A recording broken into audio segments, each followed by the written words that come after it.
तो चलिए फिर से स्वागत है स्मार्ट क्लास के यूट्यूब चैनल पर। देखिए आज का जो टॉपिक है इसमें हम लोग बात करने वाले हैं मोसाद, जो बहुत ही बोल सकते हैं कुख्यात और बहुत ही पावरफुल एक एजेंसी है, एक इंटेलिजेंस एजेंसी है जो इजराइल के लिए काम करती है। ये मोसाद किस तरह काम करती है और इसने किस मिशंस को करके पूरे विश्व में अपना दबदबा कायम रखा है, इसके बारे में आज हम लोग जानेंगे। आज हम लोग ये भी जानेंगे कि मोसाद ने किस तरह से पूरे तरह से बोल सकते हैं कि इजराइल को एक ताकतवर देश बना के रखा हुआ है। देखिए 13 दिसंबर 1949 को डेविड बेन गुरियन को यह महसूस हो चुका था, जो इजराइल के तत्कालिक प्रधानमंत्री थे उस समय के। उन्हें यह महसूस हो गया था कि इजराइल जो है वो चारों ओर से इस्लामिक देशों से घिरा हुआ है। चूँकि इजराइल यहूदियों से भरा देश है और यहाँ पर यहूदी सबसे अधिक पाए जाते हैं, इसलिए उन्हें यह डर था कि चारों ओर से जिस तरह से इस्लामिक देश से यह छोटा सा देश घिरा हुआ है, इसे ज़रूरत है अपनी आंतरिक सुरक्षा को और अधिक मजबूत करने के लिए।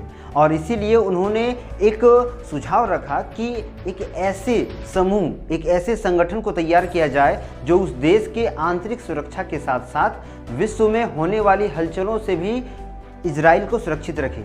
इसलिए उन्होंने अपने द्वारा मोसाद का गठन किया। मोसाद जो है ये विश्व का सबसे ताकतवर इंटेलिजेंस एजेंसी माना जाता है। 13 दिसंबर 1949 को तो इसे स्थापित कर दिया गया, किंतु 1951 में यह अपने रूप में आया और इसके लिए लगभग 500 इजरायली सैनिकों को फुल्ली ट्रेनिंग दिया गया।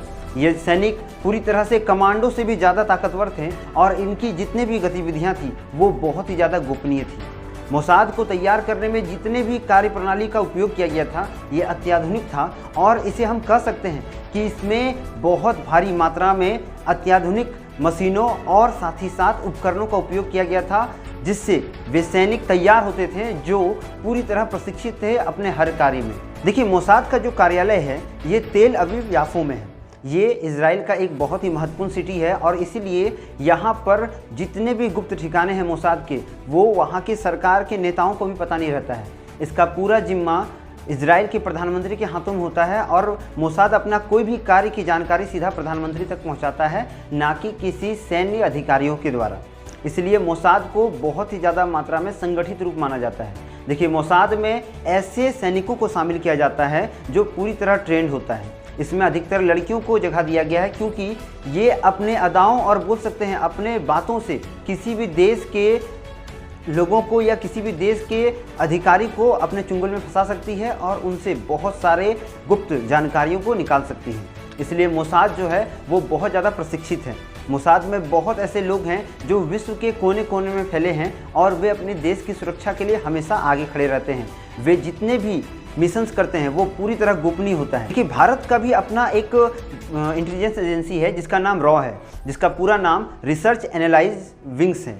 ये रॉ जो है ये मोसाद के साथ बहुत अच्छा तालमेल रखता है और दोनों ने मिलकर कई ऑपरेशन किए हैं। रॉ को बहुत जगह पर मोसाद ने ट्रेनिंग दी है और उसकी लगातार सहायता करता रहता है। हाल फिलहाल में दिल्ली में एक ब्लास्ट हुआ जो इजराइल दूतावास के बाहर हुआ था, जिसमें मोसाद ने यह पूरी तरह क्लियर कर दिया कि इसे ब्लास्ट करने वाले पाकिस्तान के बहुत सारे बोल सकते हैं इंटेलिजेंस एजेंसियां ने मिलकर यहाँ ब्लास्ट किया था, जिसमें ISI सबसे पहले शामिल था, जिसे रॉ ने भी ओके किया और इन दोनों ने मिलकर कई जगह पर ऐसे बोल सकते हैं नाकेबंदी लगाई और ऐसे छापे मारे जिसमें बहुत ज़्यादा मात्रा में आतंकवादियों को मारा गया।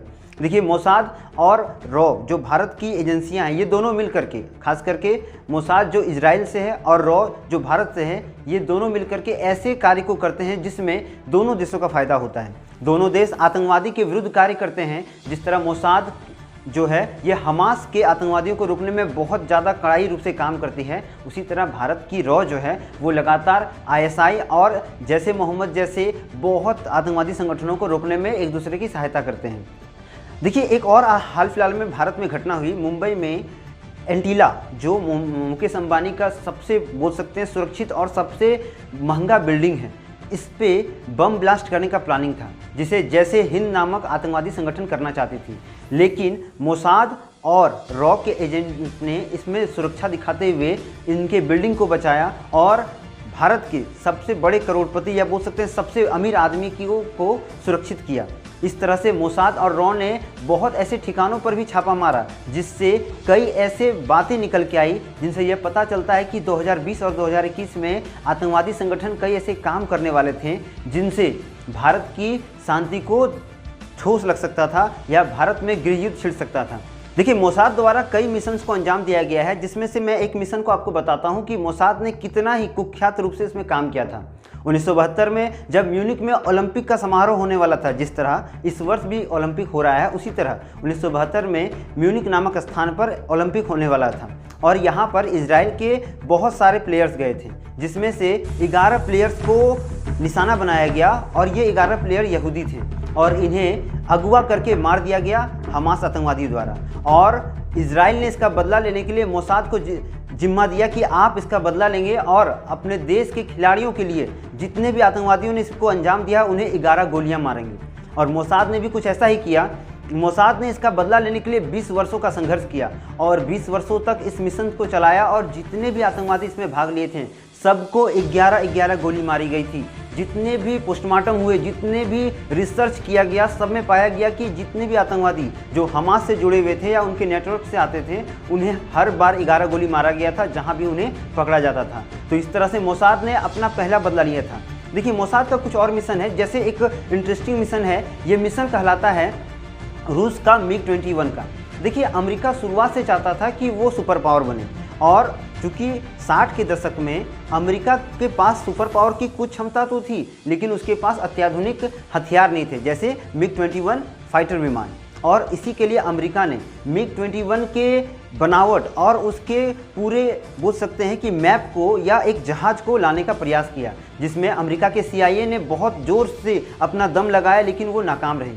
तब ये पूरा जिम्मा मोसाद को दिया गया, जिसमें मोसाद की एक बोल सकते हैं खूबसूरत कमांडो ने ये पूरा काम को किया था और उसने इराक के एक पायलट को अपने प्यार के जाल में फंसा करके उससे MiG-21 को अगवा करवाया और उसे सीधा इजराइल ले आया। इस तरह से रूस को चकमा देते हुए मोसाद ने एक बहुत बड़ा मिशन किया था। मोसाद का एक और मिशन है जो बहुत ही ज़्यादा प्रख्यात था और इस मिशन के बारे में बहुत सारी बातें कही गई है। यह मिशन था ऑपरेशन एंटेबे।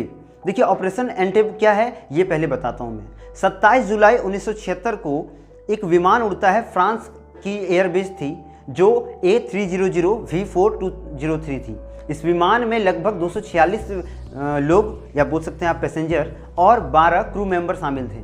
इस विमान को हाईजैक कर लिया जाता है और ये विमान जो थी तेल अवीव से ग्रीस की ओर उड़ी थी, लेकिन इसे रास्ते में हाईजैक करके इसे लीबिया के बेंगहरम नामक स्थान में लाया जाता है, जहां पर इसे रिफ्यूल किया जाता है, अर्थात इसमें तेल भरा जाता है और वापस इसे युगांडा ले जाया जाता है। जब युगांडा के एटेम एयरपोर्ट पे इस विमान को उतारा जाता है और ये कहा जाता है कि वो अपने कुछ मांग रखते हैं, जिसमें 25 लाख अमेरिकन डॉलर और कुछ आतंकवादियों को रिहाई की बात कही गई थी जो इजराइल में फंसे हुए थे। इस बात को पूरी तरह से इजराइल सैनिक कहते हैं कि देखिए, हम आपकी बातों से राजी हैं किंतु हमें कुछ वक्त चाहिए, जिसमें पूरी तरह से तैयार हो जाते हैं। जो इस घटना को अंजाम दे रहे थे, जो आतंकवादी इन घटनाओं को अंजाम दे रहे थे, वो पूरी तरह से राजी हो जाते हैं और इसी का फ़ायदा इजराइल के जितने भी कमांडो थे वो उठाते हैं, जिसमें वो जिम्मा देते हैं मोसाद को फिर से कि आप इस पूरे ऑपरेशन को करें और जितने भी इजरायली पैसेंजर फंसे हुए हैं उस जहाज़ में उनको बाहर निकालें। इस विमान को हाईजैक करने में 4 जो आतंकवादी थे, जिसमें से 2 फिलिस्तीनी और 2 जर्मनी थे। अब जर्मनी का जो इसमें रोल था ये था कि पहले से ही, शुरुआत से ही, जब हिटलर था तभी से ही यहूदियों को देखना पसंद नहीं करते थे जर्मनी के जितने भी लोग थे।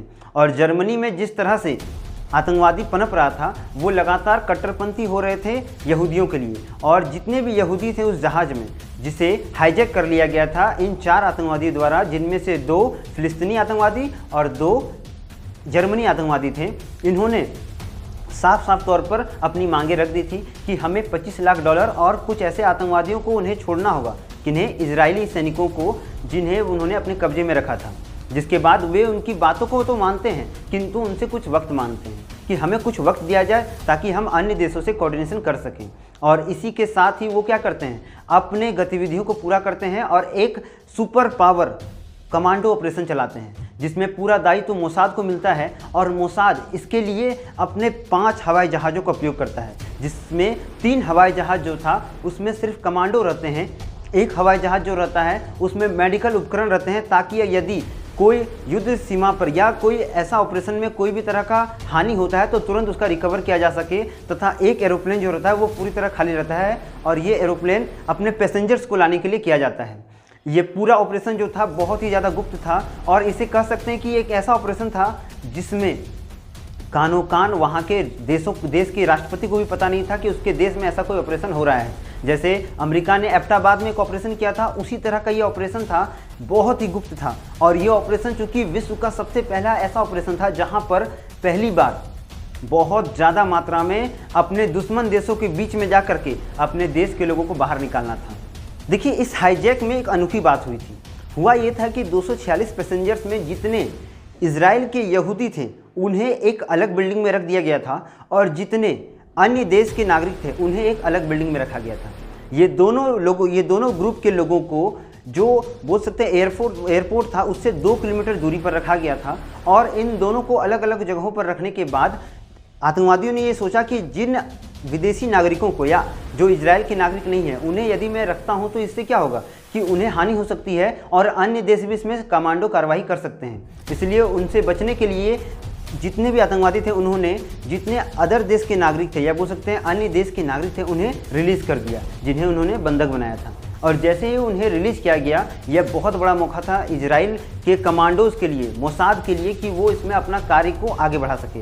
उन्होंने सबसे पहले उन सभी क्षेत्रों, उन सभी इलाकों के बारे में जानकारी लिया उन लोगों से जिन्हें रिहा किया गया था। उनसे पूछा गया कि कहाँ पर उनके लोगों को रखा गया है और किस तरह वो पूरा एयरपोर्ट है और किस तरह वो एयरपोर्ट में आतंकवादी कहाँ कहाँ फैले हैं। और एक संयोग की बात यह भी थी कि जिस एयरपोर्ट पे अर्थात एटम्बे एयरपोर्ट पे जो पूरा विमान को हाईजैक करके रखा गया था उसे तैयार करने का काम भी इजराइल के कंस्ट्रक्शन द्वारा किया गया था। तो उस पूरे एयरपोर्ट का जो मैप था वो इजराइल के मोसाद के पास था और मोसाद इसमें अब बढ़ चढ़कर हिस्सा लेने वाला था। जब मोसाद का सैनिक और मोसाद के कमांडो लगभग 4000 किलोमीटर दूर जाकर के उस क्षेत्र में उतरते हैं जहां पर इस विमान को हाईजैक किया गया था, युगांडा के उस क्षेत्र में जब पहुंचे तो उन्होंने युगांडा के जितने भी सैनिक जो वहां तैनात थे, जो उन आतंकवादियों को सुरक्षा दे रहे थे, उन्हें अंधाधुंध मारते हैं और वो लड़ते लड़ते उन लोगों तक पहुँचते हैं जहाँ पर इजराइल के इन मासूमों को अगवा करके रखा गया था। उन्हें वे मुक्त कराते हैं और उन्हें एयरलिफ्ट करा के वापस अपने देश लाते हैं। इस तरह से इजराइल ने अपने कई मिशंस किए और इन मिशंस के द्वारा उन्होंने कई अच्छे काम किए जिससे उसका देश आज सुरक्षित है। देखिए, इजराइल ने इसमें अभी भी अपने आप को रोका नहीं, उसने मोसाद को एक और ऑर्डर दिया और इस ऑर्डर के तहत उसने इस हाईजैक को करने वाले जो मेन इसका कंट्रोलर था उसे ख़त्म करने के लिए ऑर्डर जारी कर दिया। और दुबई में उस आतंकवादी के जो मेन कंट्रोलर था उसे रहस्यमय ढंग से मारा गया। जब पोस्टमार्टम हुआ तो दुबई के डॉक्टरों ने उसे आत्महत्या घोषित कर दिया, जबकि उसे मोसाद द्वारा मारा गया था। देखिए, जब ये पूरा मिशन हुआ था तो मोसाद के जो बोल सकते हैं हेड ऑफ चीफ थे, जिनका नाम जोनाथन नेतन्याहू था, उनकी मृत्यु हो जाती है। उन्हें गोली लगती है और इस मिशन के जरिए उनकी मृत्यु हो जाती है, जिसके बाद उनका छोटा भाई जिनका नाम बेंजामिन नेतन्याहू था उसने अपने देश की रक्षा के लिए आवाज़ बुलंद की और वो देश का बोल सकते हैं उस समय प्रधानमंत्री बनता है, देश का मुखिया बनता है और इजराइल की सुरक्षा के लिए तत्पर रहता है। हाल फिलहाल में उन्होंने इस्तीफ़ा दिया और वहाँ पर नए इजरायली प्रधानमंत्री का स्वागत किया गया और अब वे अपने रिलीफ और रिटायरमेंट के दौर में गुजर रहे हैं। आशा करते हैं कि इजराइल के इन सभी मिशंस को, खास करके मोसाद के द्वारा किए गए जितने भी ऑपरेशंस थे, आप अच्छे से समझ गए होंगे। मिलेंगे हम लोग अगले वीडियो में। आशा करते हैं कि ये सभी बातें आपको अच्छे से समझ में आ गई होगी। तब तक के लिए चैनल को लाइक करें, शेयर करें, सब्सक्राइब करें। वंदे मातरम, भारत माता की जय।